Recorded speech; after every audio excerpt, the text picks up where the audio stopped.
আলাইকুম। আমরা আমাদের ছাত্র ডাক্তারদের সাথে বসছি। আমরা অনেকক্ষণ তাদের সাথে কথাবার্তা বলেছি। তাদের অনেকগুলো বিষয় এখানে উত্থাপিত হয়েছে। বিশেষ করে 3টা দাবি তারা করেছে। আমি মনে করি এই প্রত্যেকটা দাবি খুবই যুক্তিসঙ্গত দাবি। এগুলো আমাদের অবশ্যই পালন করতে হবে। একটা তারা বলেছে 24 ঘন্টার মধ্যে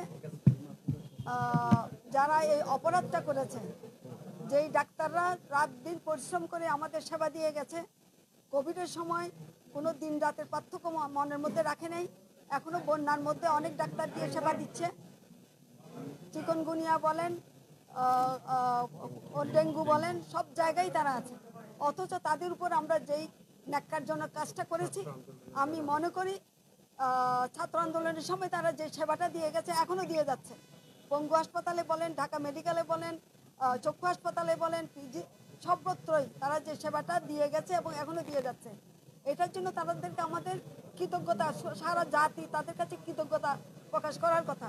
সেই জায়গায় তাদের উপর যে কাজটা আমরা করলাম, যে ন্যাক্কারজনক কাজটা করলাম, সেটাকে আমি ধিক্কার জানাই এবং তাদের সাথে আমি একমত।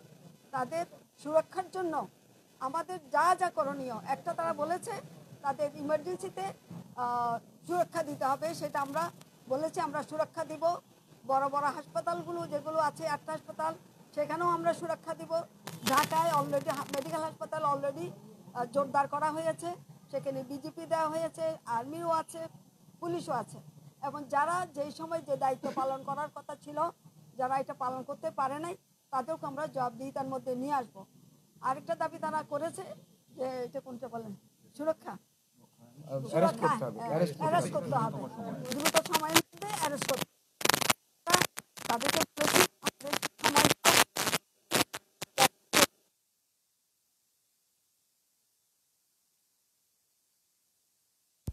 যে কলেজের প্রিন্সিপালও ছিলেন, এখানে ভিসি ছিলেন, ভিসিও ছিলেন, কাজে তিনিও বলতে পারবেন কোন ছাত্র তার সাথে এসছেন, এরা কি ছাত্র নাকি অন্য কেউ, সেটাও উনি বলতে পারবেন, কাজে উনি সাথে ছিলেন এবং তার সাথে আরও কয়েকজন শিক্ষক ছিল। কাজেই আমরা তাদের কাছ থেকে জিনিসটা আইডেন্টিফাই করতে পারবো এবং আমরা ধরে ফেলতে পারবো বলে আমরা আশা করছি। আর তো সুরক্ষা একটা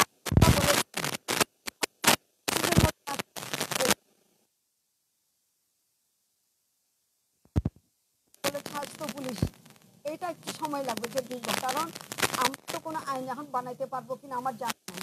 তারা বলেছে হাসপাতালের জন্য যে সেবা কেন্দ্র আছে সব সেবা কেন্দ্রে স্বাস্থ্য পুলিশ নামে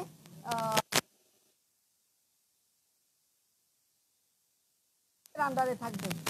তো এইটা করতে হলেও হয়তো নতুন আইন করতে হবে, সেটা আমি জানি না, সেই জন্য আমি বলছি এটা আমি ফিরে গিয়ে ওখানে আলাপ করব। এটা যদি আইন বানাইতে হয় আমাদের পক্ষে সেই আইন করা সম্ভব কিনা সেটাও আমি জানি না, ওটা একটু সময় লাগবে।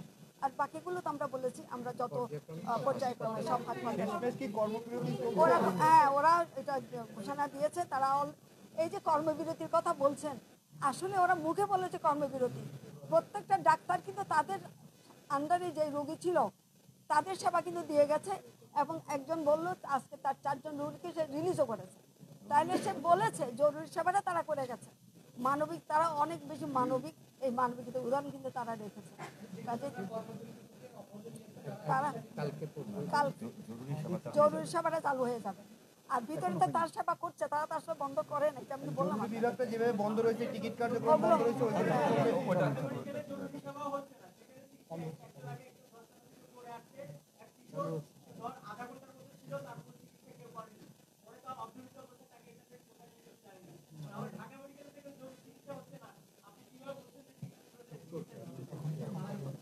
এখন থেকে তো আমি জরুরি কথা বলি নাই, ভিতরে যারা আছে তাদের কথা বলেছি। আচ্ছা আপনি বলেন।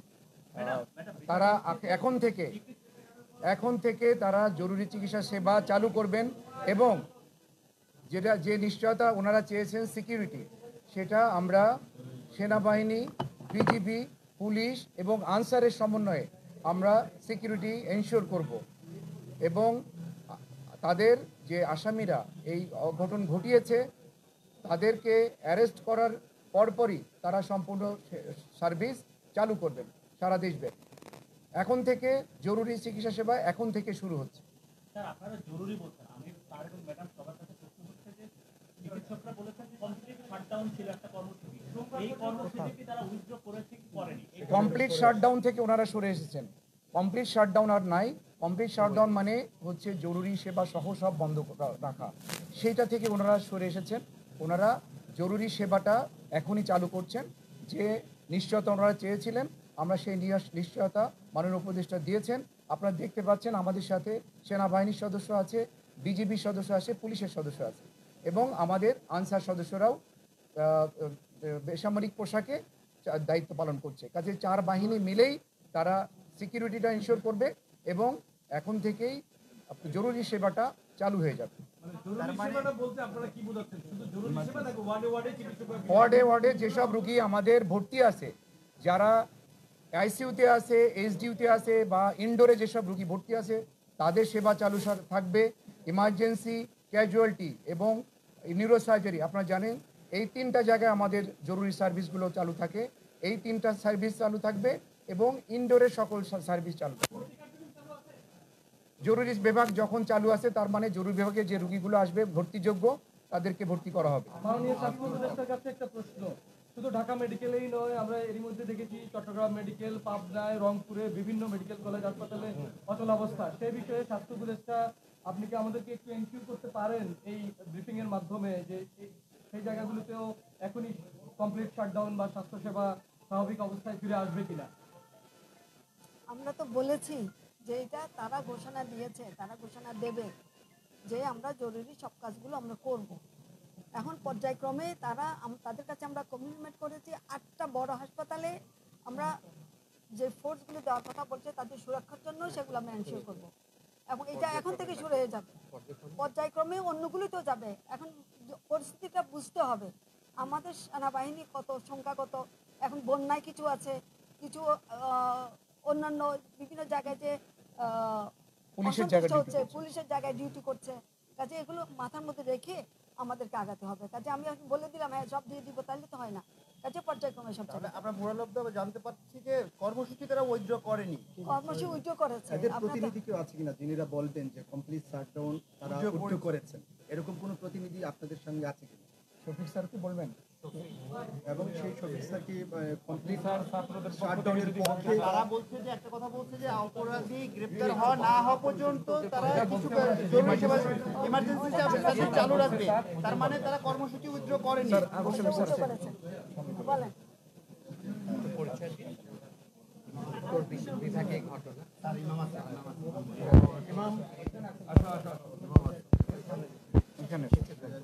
সরি। আমি নিউরোসার্জারি বিভাগের বিভাগীয় প্রধান ও হচ্ছে আমাদের নিউরোসার্জারি বিভাগের ট্রেনি ডক্টর। আন্দোলনটা মূলত রেসিডেন্ট ওদের পক্ষ থেকে ছিল, আমরা ওদের পিছনে ছিলাম। পরিচয় দিয়ে বললেন। জি, ইমাম কে বলো। আসসালামু আলাইকুম, আমি ডক্টর ইমাম, আমি ফেসবি রেসিডেন্ট, ঢাকা মেডিকেল নিউরোসার্জারি বিভাগ। আপনারা জানেন আমাদের যে কর্মসূচি দেওয়া হয়েছিল যে কমপ্লিট শাটডাউন, তো আমাদের মাননীয় স্বাস্থ্য উপদেষ্টা সহ আমাদের সমন্বয়ক ভাইরা ছিলেন, সবার সাথে কথা বলে আমরা এই সিদ্ধান্তে আমরা আসছি যে আমাদের ইমার্জেন্সিটা হচ্ছে আমরা অলরেডি শুরু করে দিয়েছি। শুধু ঢাকা মেডিকেল না, ঢাকা মেডিকেল থেকে শুরু করে বাংলাদেশের প্রত্যেকটা জেলা, উপজেলা, বিভাগীয় শহর মেডিকেল কলেজে আমাদের ইমার্জেন্সি সেবাটা চালু থাকবে। আমি এটা আপনাদেরকে নিশ্চিত করতে চাই, আমাদের ইনডোরে যে পেশেন্টগুলো ভর্তি আছে তাদের সেবা চলমান থাকবে এবং ইমার্জেন্সির মাধ্যমে যে পেশেন্টগুলো ভর্তিযোগ্য তারা আমরা হচ্ছে সেটা ভর্তি অবশ্যই চিকিৎসা আমরা করব।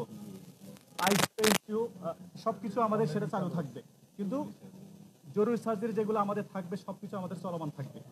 হ্যাঁ, আমরা আমাদের বাকি যে কর্মসূচি আমরা যেটা ছিল যে আমাদের যে যারা গতকালকে আমাদের ডাক্তার ভাইদের উপর হামলা করছে ওই আসামিদেরকে হচ্ছে গ্রেপ্তার যদি করা হয়, দৃশ্যমান গ্রেপ্তার হলে আমরা হচ্ছে আমাদের পরবর্তী যে কর্মসূচিগুলো সেটা আমরা আস্তে আস্তে উদ্যোগ করবো। তাহলে কমপ্লিট শাটডাউন উইথড্র করছেন না? কমপ্লিট শাটডাউন বলতে আমাদের জরুরি সেবা চালু থাকবে, আমাদের ইনডোর সেবা চালু থাকবে, জরুরি যে অপারেশনগুলো করা দরকার আমার প্রত্যেকটা অপারেশন হবে। ঢাকা মেডিকেল থেকে শুরু করে ঢাকা বাংলাদেশের প্রত্যেকটা জেলা, উপজেলা, বিভাগীয় শহরে সব জায়গায় চলমান থাকবে। না, আমরা পরবর্তী না স্থগিত না, আমরা 48 ঘন্টার মধ্যে আমরা দেখতে চাই যারা আমাদের ভাইদের উপর হামলা করেছে তাদের দৃশ্যমান যদি আমরা গ্রেপ্তার হয় এবং আমাদের কর্মস্থলে যে সিকিউরিটি আমরা যেটা চাচ্ছি, এটা দীর্ঘদিন ধরে আমাদের আন্দোলন যে কর্মস্থলে ডাক্তারদের নিরাপত্তা যদি হয় তাহলে ডেফিনেটলি আমরা কমপ্লিটলি আমরা চিকিৎসা সেবাটা চলমান থাকবে ইনশাল্লাহ।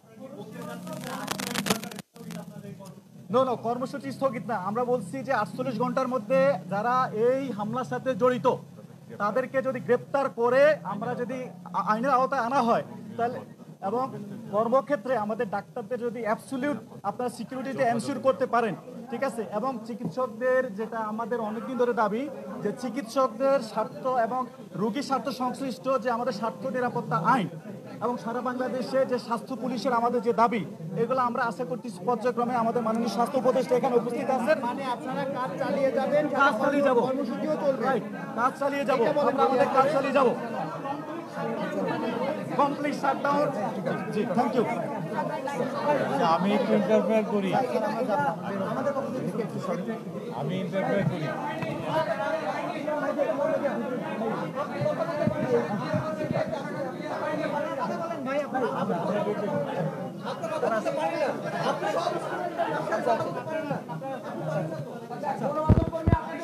আচ্ছা আচ্ছা আমাদের আমাদের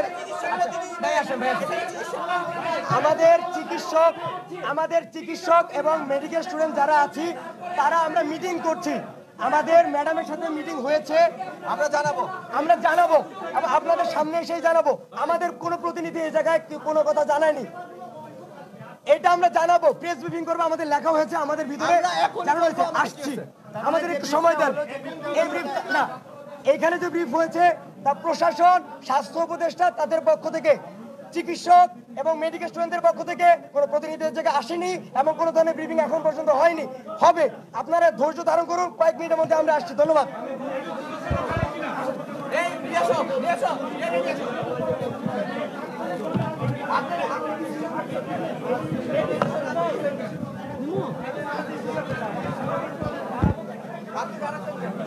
তাহলে পিকচার আমি বাকি